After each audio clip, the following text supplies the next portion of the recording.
El hecho puntual se materializa cuando efectivamente es por un tema de un baremo de precio, donde por una solicitud, pues, de una comunicación entre los seguros y las clínicas, pues la diferencia es cubierta por el propio tomador que ya ha debido o ha cumplido con su deber, Con su que es deber. pagar la prima.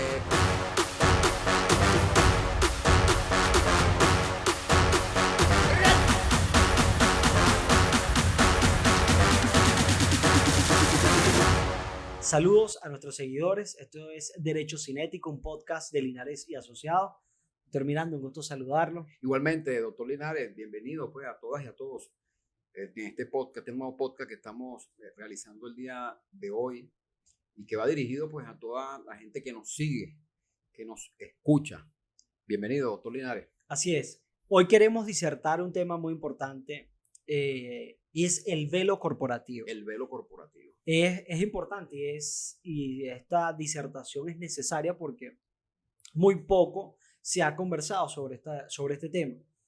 Partiendo del hecho de que un juzgamiento, un proceso, tiene un inicio y un final. Se inicia por la interposición de una demanda y finaliza a través de una sentencia emitida por un tribunal. Correcto. Considerando en ella todos los recursos que puedan existir, ordinarios, extraordinarios, etc. Sin embargo, existe una medida que se puede catalogar inclusive como una medida cautelar, que es ese levantamiento del velo corporativo.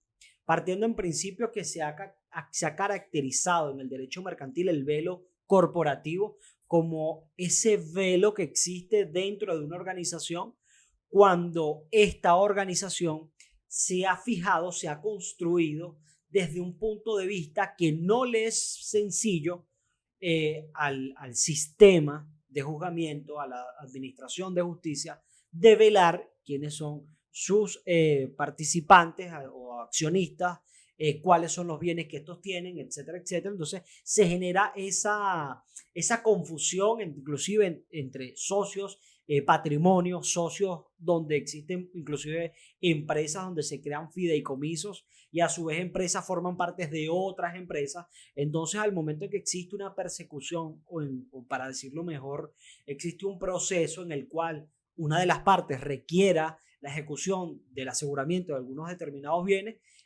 se encuentra con ese velo que es prácticamente imposible poder asegurar de manera correcta. Como una especie de subterfugio que trata, en alguna medida, trata de quizás esconder, por llamarlo de alguna forma, la responsabilidad real de una empresa determinada. E inclusive va más allá, va hacia la responsabilidad de los socios o los accionistas de estas empresas. Un cúmulo de empresas que, bueno, tratando de, digamos, de evadir algunas situaciones, a la hora que se presenta un proceso, evidentemente se le hace complicado en ese mismo proceso, valga la repetición en el término, se hace complicado determinar, bueno, a quién ataco realmente.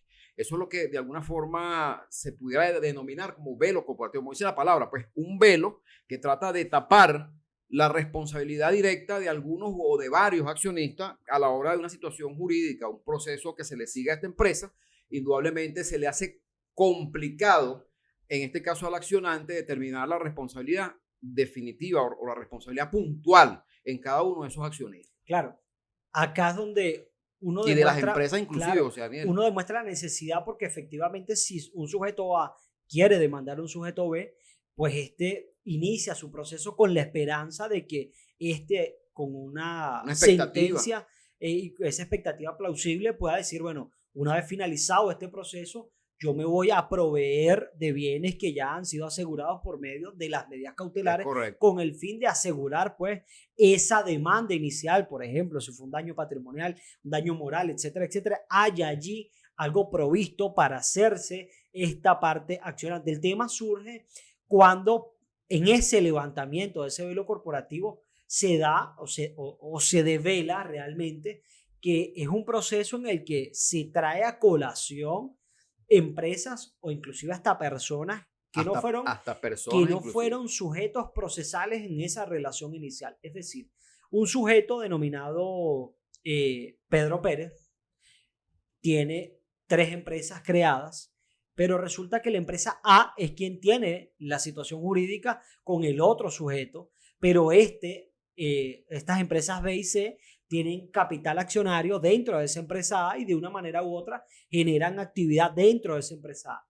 Al momento en solicitarse esta develación de este velo corporativo, pues todas las empresas de las personas naturales que hacen vida dentro de esa empresa, valga la redundancia, todos sus bienes a ser sujetos a medidas de coerción. Por lo menos aseguramiento, prohibición de enajenar y gravar, prohibición de movilización inclusive de cuentas bancarias cuando se determine que una empresa tiene vínculo con otra y se devela el velo. Sin embargo, allí se puede traspolar bienes y garantías fundamentales de aquellas personas o de aquellas empresas inclusive que forman parte del propio patrimonio de este que ha sido demandado, pero que directamente no comercializó con este afectado, suponiendo el caso, y ahora resulta que su empresa, que sí estuvo involucrada en ese acontecimiento, pero también el resto de sus empresas se encuentran aseguradas por una medida que se llama el velo corporativo. El levantamiento del velo corporativo. Claro, ¿qué es lo que trata de buscar en este caso la justicia? La justicia lo que trata de buscar es que efectivamente en el momento en que se determine la responsabilidad de esta empresa A en cuanto a lo que es la acción que se le entabló o se le realizó, lo que busca es que efectivamente a la hora de que se tome una decisión y que esa decisión quede definitivamente firme, no sea una decisión irrisoria. Es decir, que se pueda cumplir en el tiempo con las garantías que efectivamente traen como consecuencia el levantamiento de ese velo corporativo. Claro, porque también hay una necesidad. O sea, las personas o las empresas al verse involucradas en una situación jurídica empiezan ese proceso de insolventarse. Y esa insolvencia lógicamente genera como consecuencia que aquella persona que ha instaurado un procedimiento no tenga expectativa de hacerse valer por medio de este proceso una retribución económica tal y como lo ha dispuesto nuestro Código Civil, Código de Procedimiento Civil, Código de Comercio, cuando establece que, bueno, el incumplimiento de las relaciones por medio de empresas, incumplimiento inclusive de pactos dentro de una determinada compañía pueden suscitarse en instaurar un procedimiento, claro, en consecuencia, correcto, una sanción que es establecida por medio de una sentencia. Una sentencia que queda definitivamente firme. Cuando quede definitivamente claro. firme. No, pero es importante también señalar, fíjate, que en el tema de lo que es el velo corporativo, por supuesto que ahí es necesario que se pueda determinar la intención de esos actores de querer efectivamente tapar su responsabilidad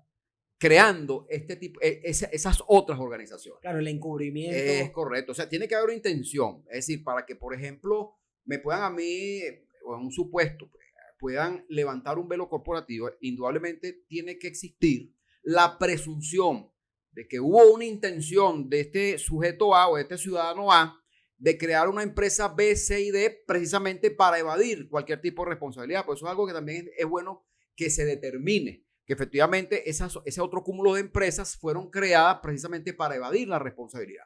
Así. Entonces es importante que también se pueda establecer ese nivel de responsabilidad en cuanto a lo que es la creación de este cúmulo de empresas, porque la intención es la que está por debajo. Es decir, si yo determino que efectivamente la intención de crear 8 empresas que todas estén vinculadas una con otra es para evadir la responsabilidad, eso le da mucho más fuerza en este caso al proceso para lo que es el levantamiento de ese velo corporativo. Así es, por consecuencia entonces se pudiera comprender que hay una necesidad real en nuestro sistema de establecer los mecanismos necesarios e idóneos para que sea eficiente el aseguramiento que realiza la autoridad judicial en medio o en el marco de un proceso legal. Y por consecuencia esta pudiera hacerse valer de esa medida que es el levantamiento del velo corporativo. Correcto. Todo ello con la única intención de evitar que aquellos quienes tienen por oficio insolventarse o distraer su patrimonio para que al momento de enfrentar un proceso legal, evadirlo y no corresponder con la obligación debida, pues tengan allí un obstáculo jurídico. Correcto. Y que a su vez puedan el Estado hacerse valer de los mecanismos idóneos y poder satisfacer por medio de la justicia a aquel peticionante o quejoso que ha acudido a la jurisdicción a reclamar a la justicia que ha sufrido un daño por otra persona. Y más cuando el proceso, después que él hace ese reclamo, dentro del proceso, se determina que efectivamente tiene la razón. Si esa persona tiene la razón, indudablemente que forzoso es que la justicia se haga sentir, y una de las cosas es, bueno, garantizar que precisamente con estas medidas cautelares, como es el levantamiento del velo corporativo, se pueda materializar la decisión que al final quede. Claro, siempre y cuando medie entre esto la justificación palpable de que ha existido la intención material, eso es lo más importante, de evadir la responsabilidad derivada de la acción que se ha instaurado. Porque efectivamente, inclusive, actualmente hay muchas películas, ficción, recomendaciones, porque estas plataformas han provisto a las personas de conocimiento, tanto conocimiento positivo y otro negativo. Y bueno, hay series como explican cómo evadir impuestos, que son sociedades offshore, y todo esto ha conllevado a que las personas se les ha sembrado ese ápice de cómo de una manera u otra puedan evadir responsabilidades derivadas a sus acciones. Y es por eso que, y aquí vinculamos con otro de los temas que queremos conversar, que nuestras autoridades del sistema de justicia tienen esa necesidad imperante de la actualización y el deber que demanda el Estado, porque lo conversaba en estos días en uno de los doctorados que estoy haciendo, que hay una necesidad imperante en que, en razón al artículo 253 de la Constitución, que establece que la jurisdicción, que es aquella que es esa delegación por parte del Estado a una persona, un ciudadano común y corriente, para que éste, en nombre de la República y por autoridad de la ley, resuelva controversias. Yo me preguntaba, ¿cuál es la distinción entre un abogado, entre un fiscal, un defensor, un defensor de derechos humanos, distinguiéndolo de un defensor público, un defensor de derechos humanos, cualquier persona que haga parte o vida en el sistema de justicia, con el juez? Y es que el juez tiene el rol previsto en el 253 de la Constitución, que es emanar justicia en nombre de la República y por autoridad de la ley. Es decir, el pueblo, esa populis le ha delegado a ese ciudadano, conciudadano, la responsabilidad de resolver las controversias. Tamaño responsabilidad. Claro, por consecuencia, este tiene el deber de prepararse, formarse. Y ahí es donde vamos a este principio o a este latinazo: iura novit curia. El juez conoce el derecho. El que sabe de derecho es el juez. Y efectivamente es necesario que entonces nuestros jueces y juezas estén en una permanente actualización. Pero como nosotros lo decimos en este podcast, que el derecho cinético, ¿por qué cinético? Bueno, pues el derecho vive en permanente movimiento, en constantes transformaciones que van en sintonía con las necesidades propias en un momento puntual de la sociedad. En consecuencia, bajo ese esquema y bajo ese principio, se supone que quien sabe de derecho es el juez. Nosotros, como profesionales del derecho, bueno, le decimos al juez los hechos, y él es el que sabe de derecho, el que se supone que debe aplicar el derecho, inclusive hasta de oficio, porque si él considera que hay una situación puntual, que él ve que dentro del derecho está prevista una situación A o una situación B, él puede aplicarla hasta de oficio, sin que las partes así se lo soliciten, porque va en entera correspondencia con lo que es la administración de justicia. Claro. En consecuencia, es necesario que entonces el juez, bajo el principio que estamos nosotros invocando en este momento, que es que el juez conoce derecho, indudablemente que la responsabilidad que tiene ese ciudadano que pueda en un momento determinado detentar la posición de administrador de justicia, esté permanentemente preparándose, esté permanentemente formándose, porque inclusive el mismo Tribunal Supremo de Justicia, bajo sus sentencias, algunas vinculantes y otras no, vive en una actualización del derecho por la vía de decisiones judiciales de nuestro máximo tribunal, que es necesario lo conozcan los jueces. A veces hay decisiones que los jueces quizás a lo mejor no manejan, no conocen, y entonces de pronto dicta una decisión que va contraria a esa sentencia, y que eso puede traer como digamos, por vía de consecuencia, bueno, la solicitud de un recurso, la interposición de un recurso de nulidad y que esa sesión sea anulada. Claro, y aquí nos encontramos con un fenómeno que es que este principio de iura novit curia, que definitivamente es el juez conoce el derecho, es esa atribución donde el juez no puede excusarse de conocer el derecho. Es correcto. Y que en todo caso, él mismo, en ausencia de la petición formal en un argumento, él debe de valerse del ordenamiento jurídico y suplir el vacío, porque él es garante del orden público. Hasta de oficio, inclusive. Precisamente, porque el orden público es una materia de oficio por parte del Estado. Hay situaciones donde efectivamente es propia del orden público hacer una petición formal por parte de uno de los accionantes, por parte de cualquiera de que estén en medio de una relación jurídico-procesal ante una autoridad. Sin embargo, ante alguna ausencia en una petición que es propia de orden público por la fase que se encuentra el proceso o por el estatus que presente esas partes en ese estatus procesal, el juez debe valerse de este principio y subsanar aquellas normas que son propias del orden público. Por ejemplo, recientemente una sentencia de la Sala de Casación Civil, finalizando el año 2023, le indicaba a un juez de primera instancia en lo civil que éste no podía excusarse en materia de valoración de la prueba de principios que resultan fundamentales en cuanto a la evacuación de la prueba. Es decir, decía la sentencia que un juez había omitido evacuar una prueba por cuanto no lo había peticionado formalmente el accionante.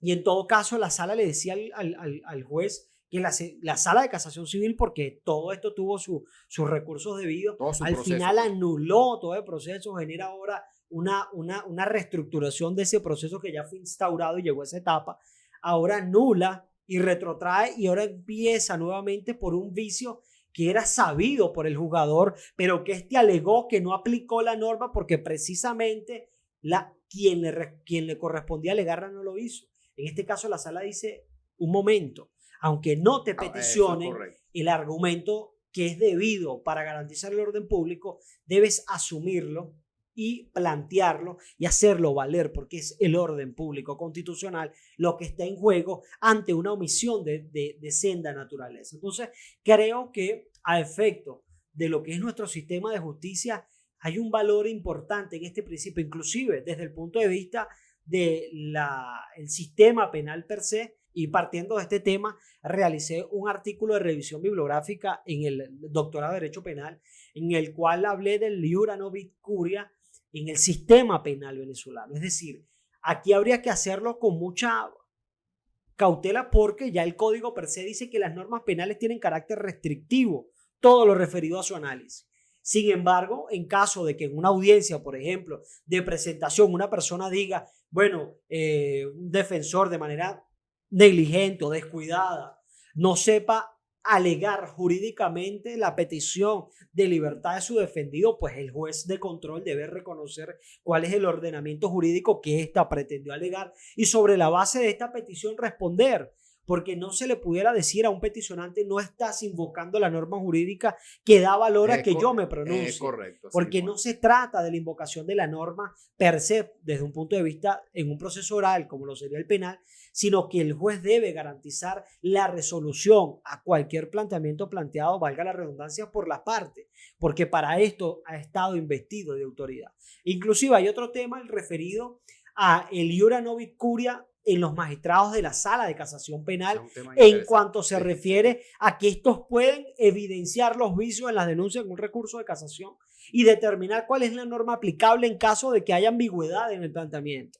Esto yo lo he planteado en algunos artículos y requiere, bueno, una explicación mucho más detallada, más amplia. En qué oportunidades y en cuáles oportunidades no, pues si las denuncias son incongruentes o incompatibles en sí mismas, no pudiera ser válido. Pero bueno, hay unos principios que en lo particular he desarrollado una serie de conocimientos en base a esto, pero es parte de lo que se refiere a nuestro sistema de justicia y que las personas para aumentar la fiabilidad La y confiabilidad. la confiabilidad de la nuestro confianza. sistema, nuestros jueces deben estar investidos de conocimiento, al igual que han sido investidos de autoridad, para que a su vez estos puedan juzgar con la dialéctica, con el discurso y con el conocimiento que le es debido a un administrador de justicia. Claro, por eso es que el llamado importante es que en la medida que la gente, el ciudadano es investido de esa autoridad, es justo y necesario también que vayan en un proceso de la mano o a la par, un proceso de formación, un proceso de actualización, un proceso de permanente o constante aprendizaje. Porque la idea es precisamente lo que nosotros estamos diciendo, lo que tú señalas, José Daniel, porque declararlo de oficio no es otra cosa, es que si no te lo piden, aun cuando no te lo pidan, tú debes declararlo. Claro. Hay unas excepciones que parte de los estudios me han llevado a develarlas, por otros, inclusive partiendo del derecho comparado, otros estudiosos en esta área han determinado que es cuidando de no atentar el principio de congruencia jurídica, la expectativa plausible Claro, claro. y la certeza jurídica, además de que las decisiones que estos puedan inferir no sean extra ni ultra petitas, sino que estén enmarcadas en lo que el proceso conlleva a esa petición o a la naturaleza de esa situación jurídica fáctica que se esté materializando. Y parte de esa expectativa plausible quiero entrelazar con otro tema y con el último de los temas que vamos a conversar en nuestro podcast, que es un tema que yo creo que a todos o a la mayoría, Sí. de los ciudadanos se han visto afectados en esto, y es lo referido a esta situación un poco irregular que existe entre los seguros o las empresas de seguro, y enlazando precisamente en esa necesidad que tienen los ciudadanos de proveerse un sistema jurídico y de un sistema de administración de justicia que se muestre eficiente a sus controversias. Hay una controversia que está latente, de manera a veces silenciosa, pero latente.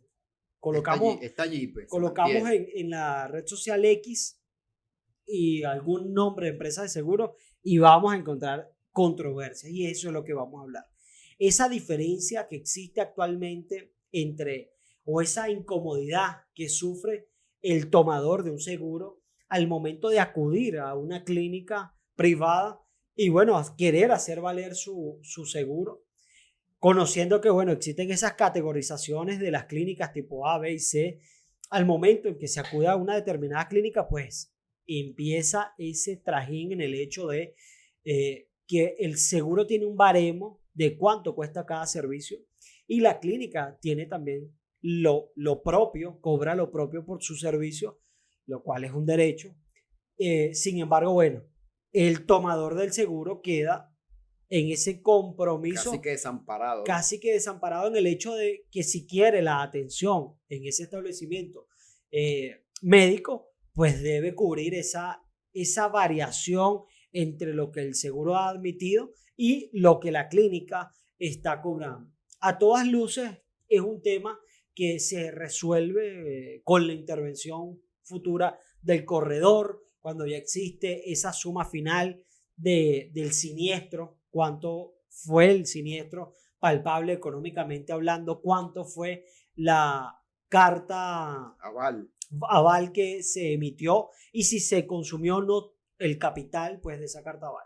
Sin embargo, hay allí, o roza eso allí inclusive, con algunas situaciones que deben analizarse a la luz del derecho, porque lógicamente a una persona contratar una póliza de seguro es un contrato de seguro donde existe una persona que paga un precio para que luego le sea cubierto en caso de que exista de manera futura una siniestralidad. Un siniestro, claro. Allí exista una intervención que pueda cubrir ese riesgo futuro. Claro. Sin embargo, hay que ampliar que en Venezuela, en la actualidad, hay una diferenciación en cuanto a los valores. Hay unos elementos externos e internos que hacen que algunos productos sean más fáciles o otros más complejos de conseguir, de ubicar, y que esto haga que la variación en los precios sea tan volátil en un periodo de tiempo a otro. Sin embargo, no deja de existir esa incertidumbre para quienes tienen seguro al momento de acudir a una clínica, el cubrir contra reembolso un número considerable por una siniestrabilidad. Sí, ese es un tema interesante el que estamos tocando en este momento. Estamos hablando de, en este caso que tú haces alusión puntual, José Daniel, de los seguros de hospitalización, cirugía y maternidad, que se conocen, digamos, como HCM. Pero precisamente cuando el ciudadano de a pie o la ciudadana de a pie dispone contratar, firmar un contrato de seguro, lo hace precisamente para tener esa sensación o esa tranquilidad para que en el momento que ocurra un siniestro, indudablemente, pues esa persona vea que está cubierto esa siniestralidad o ese siniestro que se le presenta. Y eso le da una tranquilidad, tanto personal como psicológica. Y resulta ser que cuando se presenta un siniestro, tú aún teniendo ese contrato suscrito, resulta entonces que dependiendo del nivel de atención o de la clínica donde te atiendan, entonces tú tienes que cancelar una diferencia que a veces inclusive pudiera rayar hasta más costosa de lo que te costó la prima. O sea, estamos hablando de un tema que efectivamente es bueno analizarlo de verdad con mucha objetividad, porque indudablemente la idea de que la gente tome un contrato de seguro, sobre todo en materia de salud, es para garantizar precisamente que cuando se presente un siniestro, este siniestro sea cubierto. Pero se presentan esas variaciones en cuanto a los precios, se presentan esas variaciones en cuanto a los niveles de atención, dependiendo de la clínica que te atiende, porque la clínica A tiene un baremo contra esta patología distinta de la clínica B, cuando se supone que las patologías deben ser las mismas. Es decir, tú tienes un problema, por ejemplo, de la vesícula, y la vesícula es una sola, es decir, la vesícula es igual en un sitio que en otro, por supuesto. A lo mejor tendrá niveles de intervención con equipos distintos, pero que al final no debería ser una diferencia tan abismal entre digamos, un prestador y otro. Entonces es un tema que de verdad es interesante porque al final, indudablemente que el derecho y en este caso el sistema de justicia venezolano te establece los mecanismos para tú también accionar contra este tipo de situaciones que te permitan garantizar efectivamente que ese contrato que tú suscribiste sea cumplido a cabalidad. Porque si bien es cierto, el contrato cuando tú lo suscribes, es necesario que tú canceles lo que se denomina la prima, que es el costo de lo que ellos cobran por el concepto de mantenerte asegurado a ti y a las personas que tú quieras, tu núcleo familiar, si ya bien tienes asegurar tu núcleo familiar. Bueno, si me cobraste la prima, es para garantizarme a mí, en primera instancia, la tranquilidad, que quizás la tranquilidad no tiene precio. Y de seguida, cuando se presente un siniestro, que indudablemente, bueno, sea atendido y que no tenga yo que erogar ningún tipo de diferencia porque se supone que yo pagué por ese servicio, ¿sabes? Entonces es un tema que es bueno que se tenga presente que por lo menos aquí en este país existen los mecanismos jurídicos para tú contrarrestar esa vulnerabilidad en la que pudiera quedar en este caso el que contrata el seguro y que, bueno, de alguna forma pueda actuar ante una situación que se pudiera prestar o que se pudiera presentar en cuanto a lo que es mira, que tienes que cancelar una diferencia o que la carta VAL no me da el 100% y esta diferencia la pagas tú. Esas son las cosas claro que nuestro sistema jurídico tiene reguladas en el país. Claro, precisamente todos los siniestros no son iguales. Claro, y ahí vamos. Claro. Precisamente puede que haya motivos para que una carta VAL no sea aprobada al 100% y la empresa de seguro tendrá su motivo. El hecho puntual se materializa cuando efectivamente es por un tema de un baremo de precio, donde por una solicitud, pues, de una comunicación entre los seguros y las clínicas, pues la diferencia es cubierta por el propio tomador que ya ha debido o ha cumplido con su deber, que es pagar la prima. Correcto. Sí, ahí entonces nace pues esa disyuntiva que nuestro sistema jurídico se ha provisto desde un punto con la superintendencia de la actividad aseguradora, correcto, que ha previsto unos números, una atención para, bueno, en dado caso que un seguro pretenda incumplir con alguna de sus obligaciones, acudir a ese lugar a plantear un reclamo. Claro, y por otra parte, con ocasión a las clínicas, también se ha provisto el Estado con la SUNDE para proveer medianamente un mecanismo de sano, ¿no? En algunos casos, en otros no tanto, de control sobre los precios que estos quieren colocar por sus servicios. Lógicamente creo en el libre mercado y que, bueno, cada persona puede colocarle un valor a su servicio, pero aquí ya entra una disyuntiva donde entre estos dos polos está el tomador, quien ha confiado tanto en el sistema de salud de un país, sea público o privado, como que también en el seguro pues, que ha elegido esta persona. Y bueno, desde un punto de vista jurídico, pues, en caso de que exista alguna controversia, pues ahí se está rayando en lo que sería una acción por daños y perjuicios, Claro, una existen acción los de mecanismos. incumplimiento, Existen los mecanismos. por lo cual nuestro sistema jurídico tiene capacidad para poder dar una respuesta. Pero creo que más que todo esta solución nace en el propio seno de la comunidad o de la ciudadanía creyendo que estas cámaras que hacen vida como sociedad, las clínicas, los seguros, puedan entender y comprender que hay un número de ciudadanos que ha decidido creer en los servicios que estos plantean y que bajo ningún concepto de cómo se encuentre nuestro país, la descripción económica y social que se pueda estar viviendo, se puede añadir una carga a el ciudadano que ha decidido pues confiar en la prestación de los servicios pues que estos proveen. No, y que además inclusive por ese servicio le dieron un precio, le dieron un valor que él canceló. Mira, ¿cuánto te cuesta la prima? Bueno, la prima vale tanto. Eso es un precio, bueno, vale tanto porque yo te di unas especificaciones de que es lo que yo quiero, y en función de esas especificaciones de qué es lo que yo quiero, usted le puso un precio a eso. Se supone que en función de eso es que tú vas a prestar el servicio. En consecuencia, aquí digamos que la intención es precisamente que la gente sepa, bueno, que el sistema de justicia venezolano tiene los mecanismos para de alguna forma solventar cualquier situación que se presente en esta u otra materia, pero como estamos hablando del tema de lo que son los contratos de seguro de HCM, que es hospitalización, totalmente, cirugía y maternidad, bueno, es importante que la gente sepa que existen los mecanismos y que lo más importante es que antes de llegar a esos mecanismos, por supuesto que tú tienes un intermediario, que es tu corredor, tienes a la compañía, que es la que de alguna forma presta el servicio, tienes a la clínica, bueno, y entre esos tres actores deben ponerse de acuerdo para que en definitiva el menos perjudicado sea en este caso el tomador de seguro. ¿Sí? Esto ha sido un episodio de Derecho Cinético. Gracias por su sintonía. Recuerde seguirnos en Apple Podcast, en Spotify y en nuestras redes sociales. Sí, bueno, síganos en nuestras redes sociales, en Instagram Linares y Asociados y en nuestra página web linaresasociados.com.